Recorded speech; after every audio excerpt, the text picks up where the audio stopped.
पहले एक शब्द, जैसे समान रूप से रहने वाली बिजली और विशेष रूप में है जहां बिजली, तो समान रूप से तारों में है, पर विशेष जहां बल्ब लगा है वो विशेष है। तो समान जहां है वहां उसको कोई कल्पना नहीं है, न छोटे होने की, न बड़े होने की, न रोशनी होने की, न ना होने की। वो है। समस्या वहां है जहां विशेष है। विशेष माने हम आप सब। चेतन में कोई कल्पना नहीं है, जैसे बिजली में कोई कल्पना नहीं। जहां बल्ब है, रोशनी है, वहां चलो वहां तो रोशनी में भी नहीं है, पर अपनी ओर से समझाने के लिए आरोपित करते हैं। तो जहां आपका तन है और मन है, तो जहां मन है वहां मैं हूं मैं हूं मैं हूं का भाव उठता है। और थोड़ा सा ध्यान देंगे, जहां मैं हूं शब्द नहीं है, जैसे गधा, घोड़ा, कुत्ता, बिल्ली, चूहा, सांप, वो शायद वो हिंदी पढ़े हैं कि अंग्रेजी। हिंदी वाले मैं हूं कहते हैं, अंग्रेजी वाले आई एम कहते हैं, और पंजाबी असी, ये क्या कुछ कहते हैं, असी तुसी कुछ तो कहते हैं। पर कुत्ता बिल्ली ना अंग्रेजी जाने, न संस्कृत जाने, न पंजाबी जाने, न उर्दू जाने, न संस्कृत, तो वो उनमें मैं होती है कि नहीं, और वो उनका दुख उनका सुख अलग अलग होता है कि नहीं। बंदर अपने बच्चे को प्यार करती है, बंदरिया मर जाने पर भी लिए फिरती रहती है, छोड़ती नहीं है। ममता भी है, और ममता तभी है जब अहंता है। मैं है तभी तो मेरा बच्चा है, उसको बच्चा अपना लगता है। वो हिंदी में सोचते होंगे कि अंग्रेजी में कि ये मेरा है। मैं प्रश्न खड़ा करता हूं, उत्तर तो मैं भी नहीं दे सकता। उत्तर नहीं है कोई, पर सोचना है कि उसे अपना बच्चा लगता है। अपना तब लगता है जब वो खुद अपन है, तभी तो मेरा ही अपना। उससे प्यार, उससे ममता। गुरुदेव के समय एक कीर्तन की लाइन बोलते थे, इसी वेदांत को समझाने के लिए, गूंगा गुड़सम कहत बनैना। जैसे अभी कहा, क्या कहें, आखिर बंदरिया के बच्चे को मेरा लगता है, पर मेरा हिंदी में लगता होगा कि अंग्रेजी में। दिस इज ए माई, ये मेरा है, माई सन, मेरा बच्चा।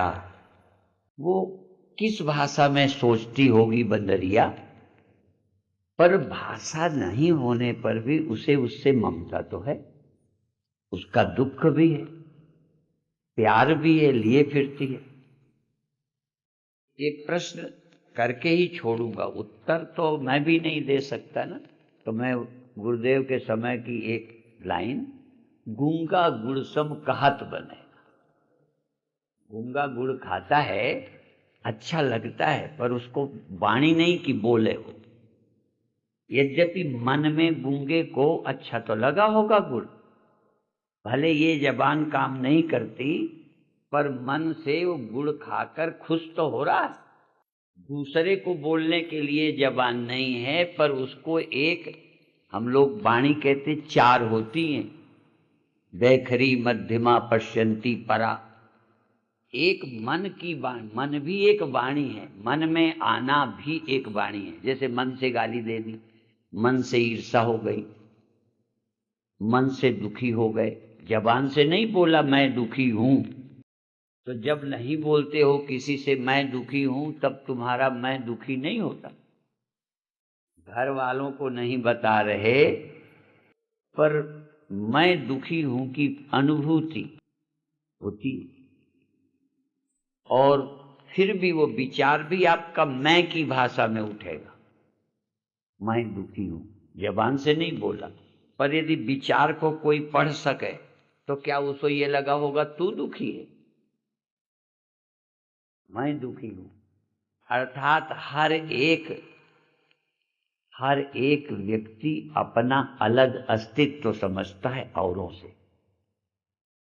औरों से मैं अलग हूं। अब ये अलग होना आप कैसे सोचते हैं, हिंदी में कि अंग्रेजी में?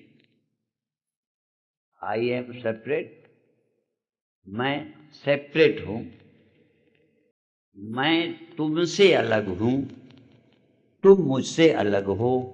ये जानते हो ना, ये जानना भी तो बोलना है। मैं तुमसे अलग हूं, ये सब जानते हो ना, नहीं बोलो तो? अर्थात बुद्धि से ये बोल रहे हो कि मैं आपसे अलग हूं, मुझसे आप अलग हैं। पति पत्नी जब नाराज होते हैं, लड़ते हैं, तो अपने मैं को सुखी करने के लिए, चाहे अंग्रेजी वाला हो, चाहे संस्कृत वाला हो, चाहे फारसी वाला हो, चाहे उर्दू वाला, चाहे संस्कृत वाला, अपनी मैं को सुखी करने के लिए दूसरे को दुख दे देता है। ऐसा पति जिसने पत्नी को कभी दुख न दिया, और ऐसी पत्नी जिसने पति को दुख न दिया। तो जब अपने को दुखी नहीं करना चाहती तो पति को क्यों कर दिया? क्योंकि वो दूसरा है। पति खुद जब दुखी नहीं होना चाहता और पत्नी यदि अलग न होती तो उसे दुख देता।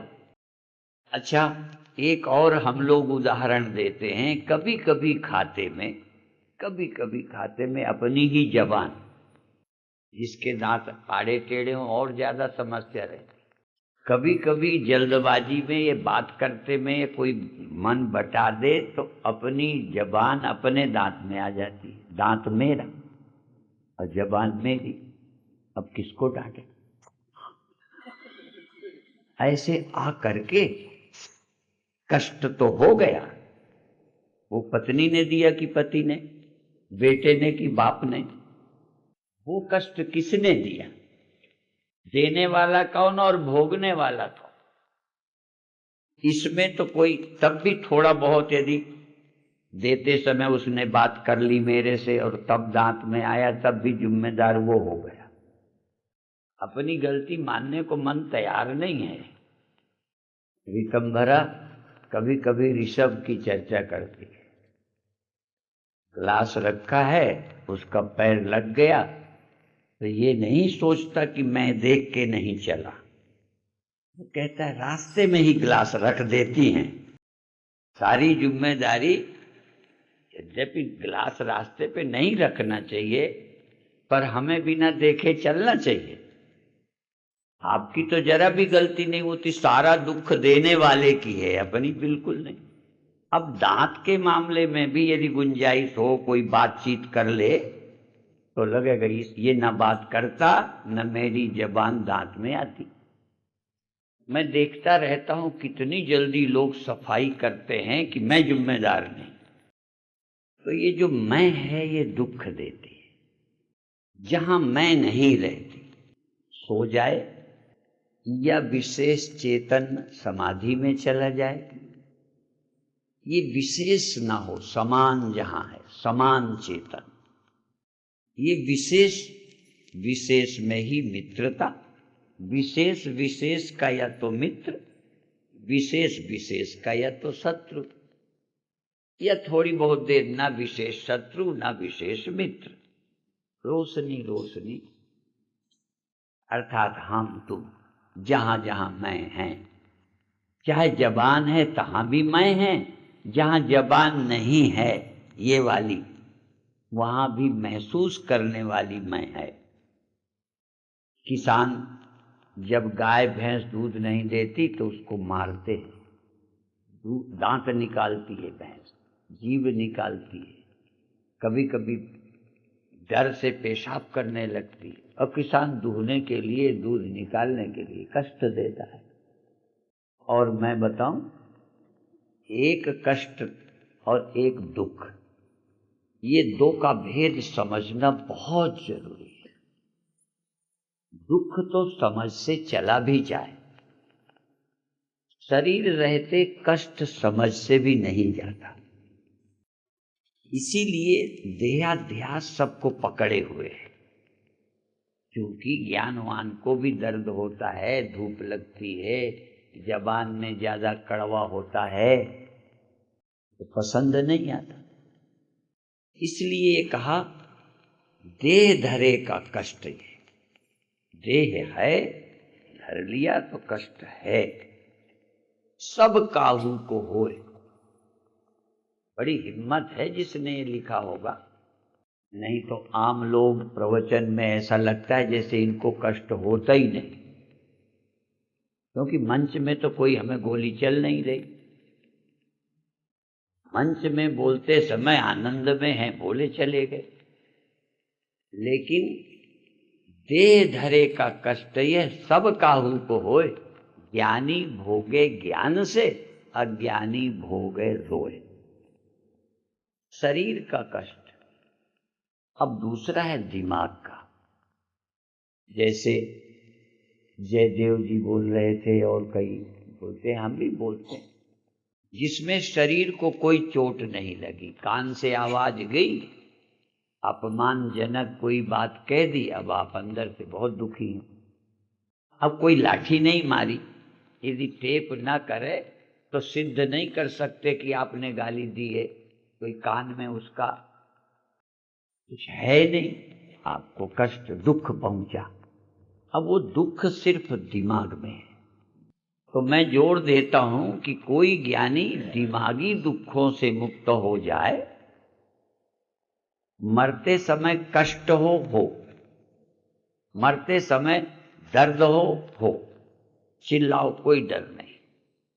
पर मरने के नाम से, ये जब डॉक्टर कहें अब नहीं बच सकते, या ज्योतिषी बता दे, या कोई श्राप दे दे, फिर भी तुम्हें दुख ना हो, क्योंकि श्राप दिया है, जब मरना होगा, कोई रोग होगा, कष्ट होगा, वो होवे, क्योंकि वो शरीर से जुड़ा है, उसे कष्ट कहते हैं।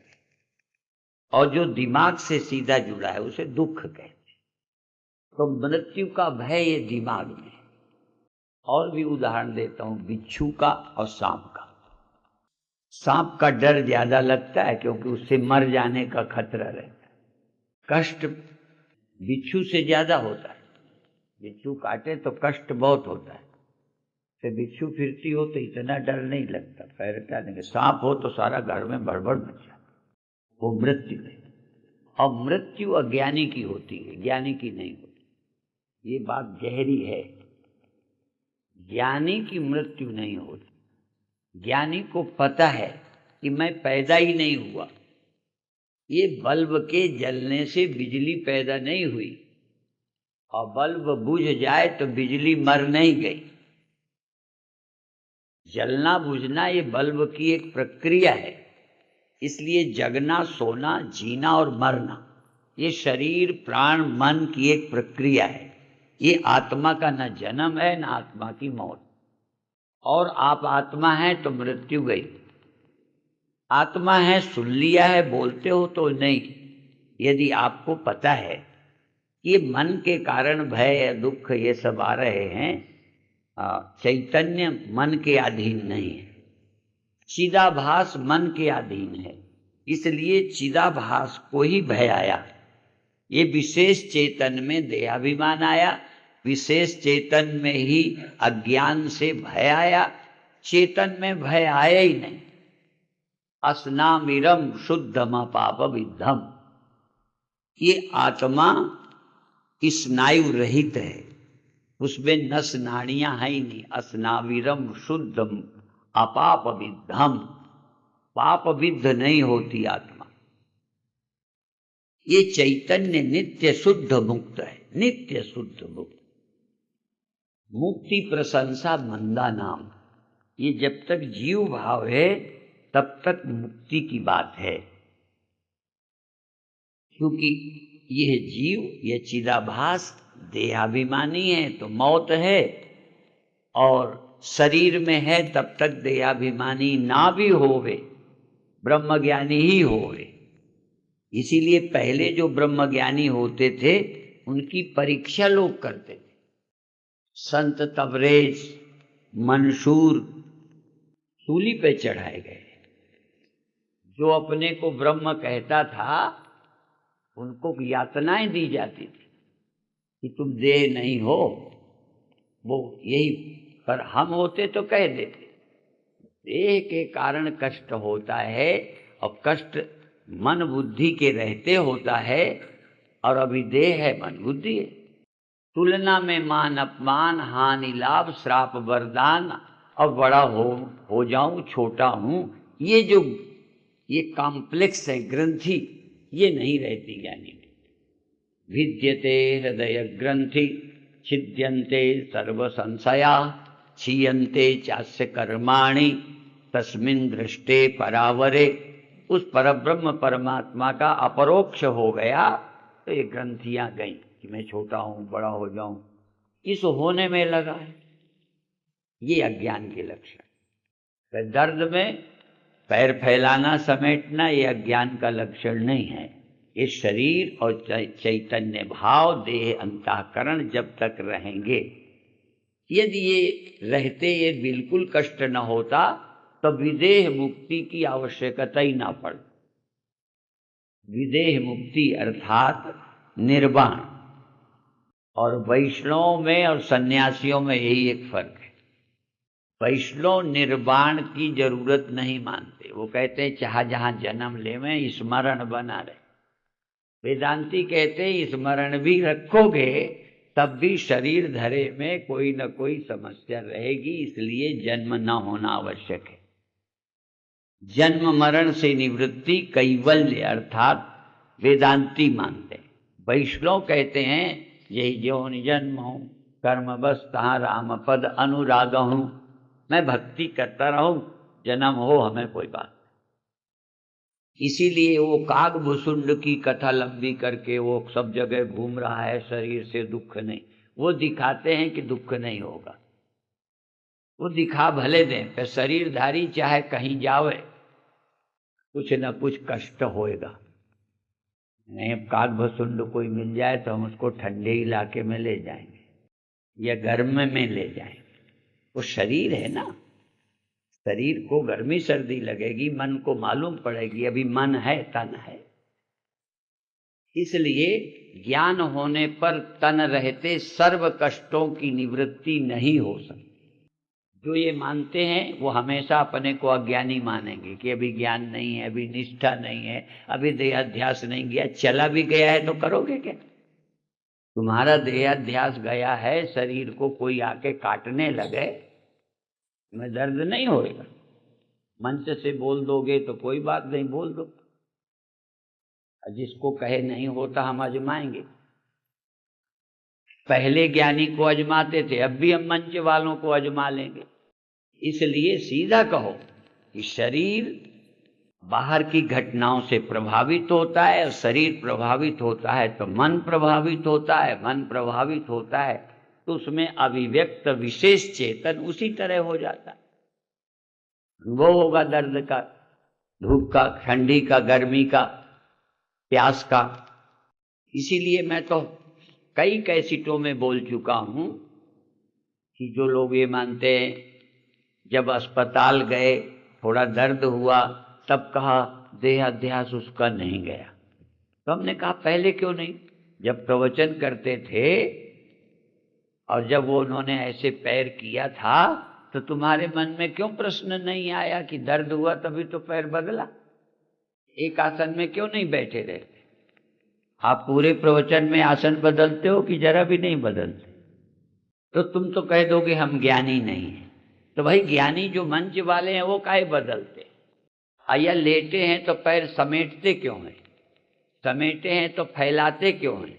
या बैठे हैं तो लेटते क्यों हैं? तो आप कहोगे आराम के लिए। इसका मतलब बैठे में तकलीफ थी कि नहीं? अर्थात शरीर रहते सर्व कष्टों की निवृत्ति नहीं होती। नहीं तो मोक्ष बेकार हो जाएगा। विदेह मोक्ष अर्थात शरीर ना हो तो ही पूर्ण मुक्त रहेंगे। शरीर रहने पर चाहे वैष्णव हो चाहे कोई हो, शरीर रहते शरीर के प्रभाव मन को होते हैं। मैं मर जाऊंगा ये सोच तो नहीं रहती। वो दिमाग के अंदर जो मृत्यु है, क्योंकि आत्मा नहीं मरती, मैं आत्मा हूं, चेतन हूं, सर्वत्र हूं, और मैं एक जगह नहीं हूं।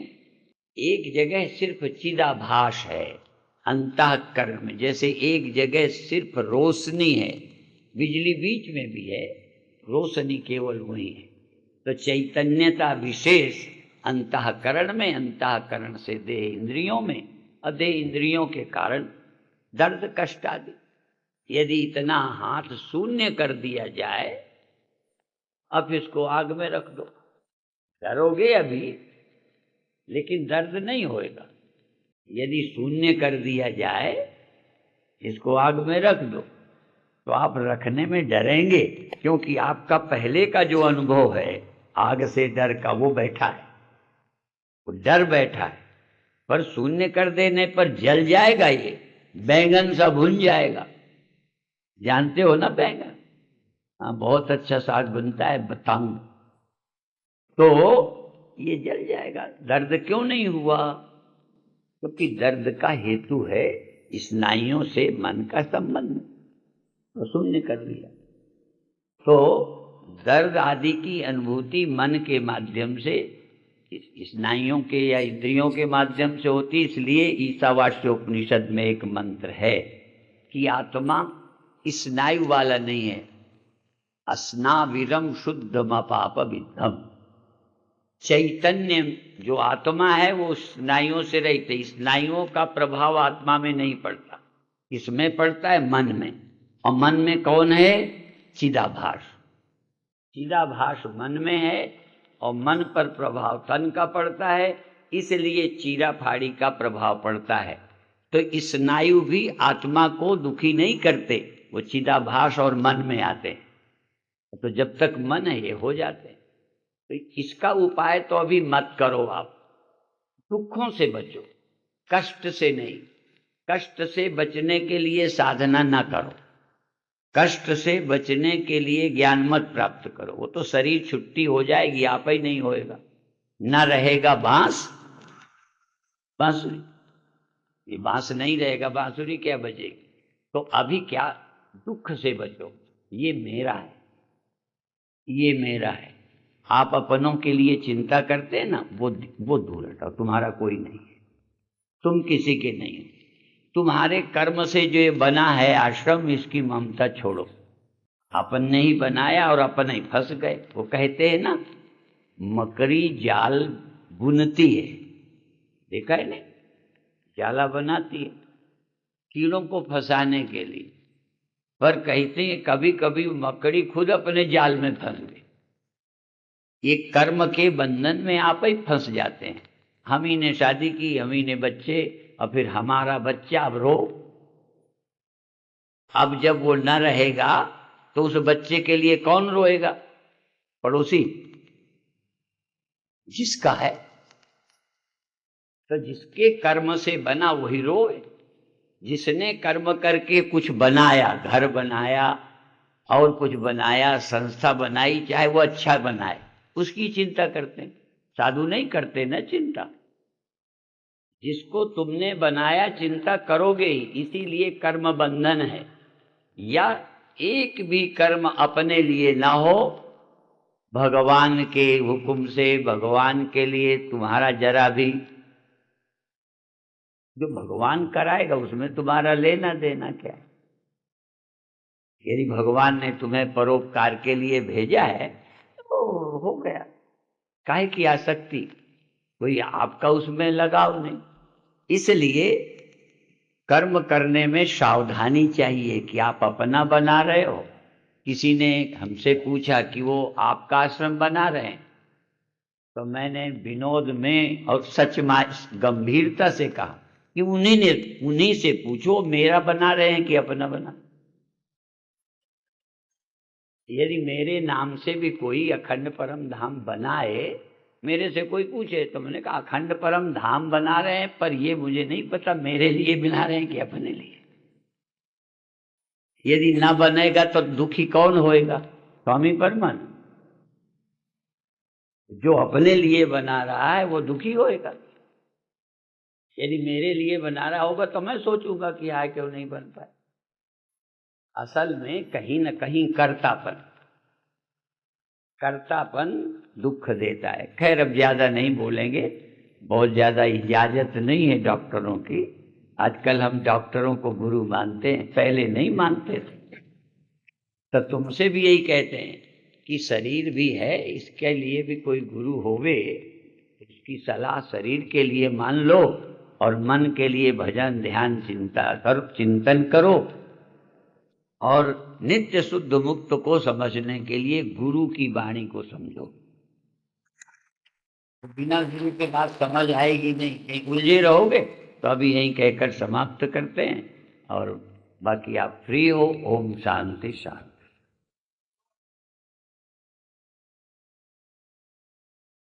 हम इसलिए संत हैं कि बुराई से बचें, और जब बुराई से बचें तो अंतिम बुराई की हम संत हैं, तुम संसारी हो, फलाने हो, ये अकड़ खत्म करने के लिए हम सन्यासी भी नहीं हैं, हम आत्मा हैं।